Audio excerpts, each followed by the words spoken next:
I don't even know how I want to start this. And I say that a lot of episodes, but sometimes I really don't know how I be wanting to start it. Because I want to drive away from the idea of being counterculture to movie reviews that pitch a movie to be poor.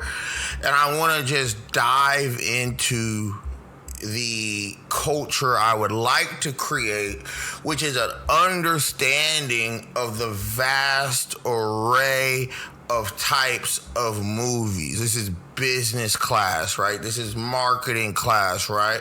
Not every movie is supposed to win an Oscar. Not every movie is supposed to be seen as this perfect film or the best ever. Some movies are actually just a movie to potentially open an audience to previous content. Because although movie or cinephiles or whatever we want to call people, everybody watches movies. Movies are us. Although the people who might watch French movies and will see this to be, this is just a horrible movie, right? Or the versions of a previous movie are regarded well but didn't do well at the box office, even if you do consider it a good movie. Well, with that, welcome to Movies-aRe-USS, a satire movie podcast that acknowledges life imitates art and art imitates life. So movies are the story of human and nowadays AI experience. So grab your popcorn and let's talk about Tron ARES. And it's interesting because the title, my intro, is really on point today because it is about AI experience nowadays. This is an AI movie, but it's not ex machina AI. It's surface level understanding of AI to remain palatable to a larger audience with a brand that is, let's clarify, mildly known. This is where the cinephiles and this, that, the third, like, let's live in reality. Was Tron released in 1980s considered a good movie at the time? Sure it was. Did it have technological differences and all these things? Of course it did. That does not now create a stronger impact than what it had, even if those things are true. Right? Even if those things are true, more people went and saw Finding Nemo. That's the point. Right? That's the point. It hasn't captured the broadest of audiences, and movies are us. Movies are for everybody. So we're trying to get something to capture a broader audience. So 2010 rolls around. They reboot Tron. And it's not a reboot. They've never done a true reboot of Tron. They reboot the main character while still existing in the previous Tron universe. So it's still a reboot because you can jump in right now. But there's value to having seen the other movie. So they reboot Tron in 2010s, I want to say. And although not a bad movie, let's clarify, it is a very slow movie. Now, unlike the original Tron, which is also not a bad movie, but let's clarify, is a slow movie, 2010, if might be mistaken, but Avatar was already announced, if not already out, right? So the tech idea that is going to keep this thing alive is not there for Tron Legacy. It's 2010, right? And people would rather go see Kung Fu Panda. People would rather go see Madagascar. Whatever you think your movie is, are you making a movie that touches the people? Are these movies for us?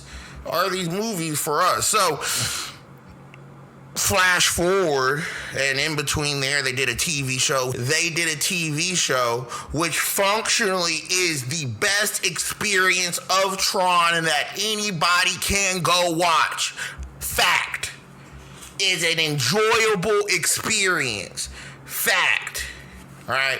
Because it gives you the lore and the tech, but it also actually has action in it, which the original Tron does not, even for its time, and Tron Legacy does not have action. Now, here's the kicker. I like the Tron movies, but the movies are for us. They're not just for us.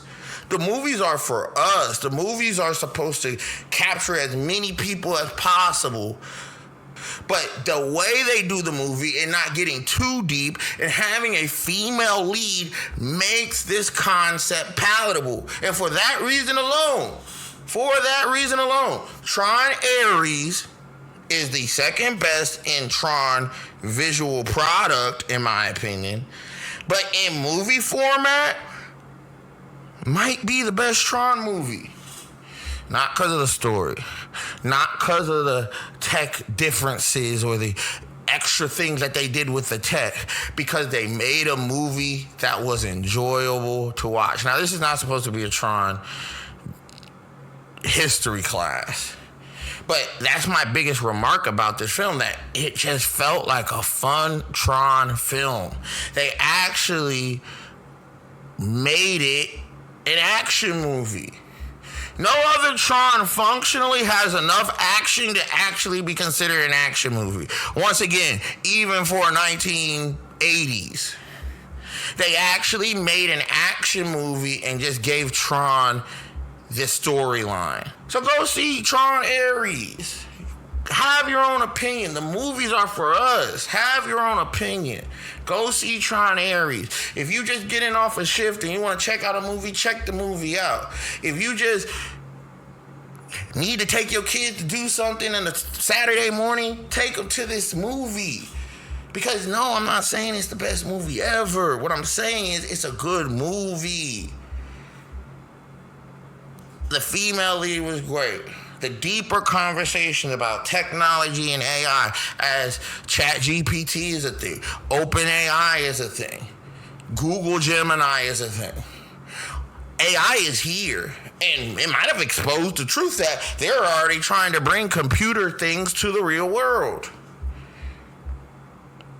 I would see another one of these movies. I think functionally, this should have been, will it be is a different question, but should have been the most profitable version of Tron yet.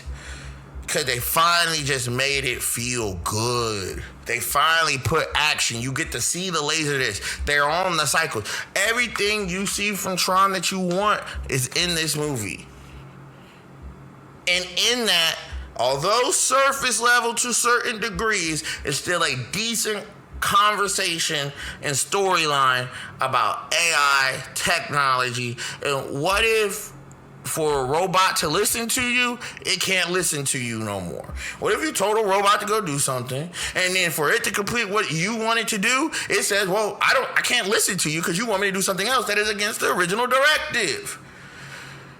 Do these things feel? Are these things people? If we give out consciousness, how do we treat them? See, movies to me that sensationalize certain ideas never get kickback.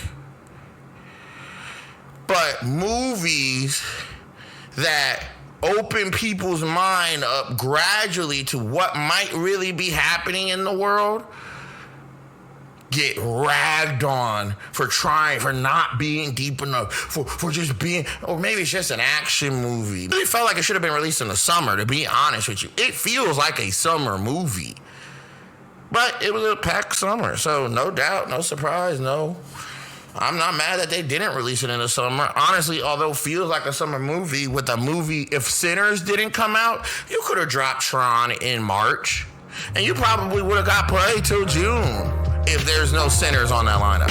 And Mission Impossible's in May, so we're talking one screen if you make it till June. We're at the bottom of the Beckett, where there's nothing left but the Colonel. So as I said, hop down below and let me know if you enjoyed this movie. If you enjoyed this episode, make sure you like, share, and leave a comment. Follow us on Instagram at mru.podcast. I actually started a letterbox for any of those interested and would like to follow back, share movies, all those types of things. But once again, I want to focus on building a culture that we're just willing to enjoy a film, not because it needs to be the greatest film ever, but because that doesn't mean you're not a good movie. It doesn't mean you're not enjoyable to turn on, enjoyable to take the kids to go see, enjoyable to decompress, live a regular life again, So thank everybody for listening, and I'll catch you next time. Tron ARES. A fun time. That's it.